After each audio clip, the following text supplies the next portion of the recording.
There is a big cheer on Wall Street over the latest jobs numbers. At one point, the Dow was up nearly 1,000 points Friday to highs not seen since February, and the Nasdaq is back at record highs. A huge dose of optimism reverberated after new data showed the U.S. economy added 2.5 million jobs in May instead of losing millions of jobs as expected. Wall Street was not alone in being in an overly joyous mood over the numbers. So was President Trump, who credited his leadership for the huge surprise bounce back in hiring. Everything that you've seen this morning is unexpected. Even the pros sitting here would understand that. Everything. We also smashed expectations on the unemployment rate. The prediction was that the unemployment rate would rise to over 20%, and instead it dropped to around a little more than 13%, slight difference. And this time, the greatest comeback in American history. Today is probably, if you think of it, the greatest comeback in American history. But it's not going to stop here. It's going to keep going.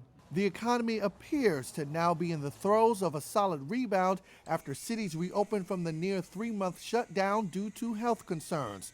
Trump likened the economy to a patient who recovers quickly from an operation because he or she was healthy before getting sick. To those Americans, I'm so proud of you. Presumptive Democratic presidential nominee Joe Biden was glad to hear that 2.5 million Americans went back to work in May, but found Trump's self-boasting of a job well done premature.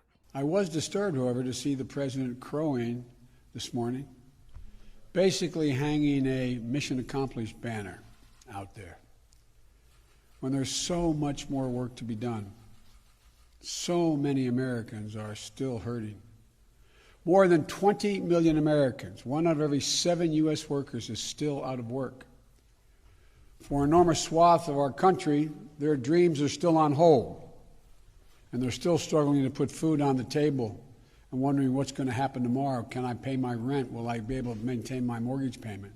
Biden also pointed out that though the unemployment rate surprisingly dropped to 13.3%, that's still higher than the peak hit during the financial crisis. But investors are betting that number will continue to come down as well.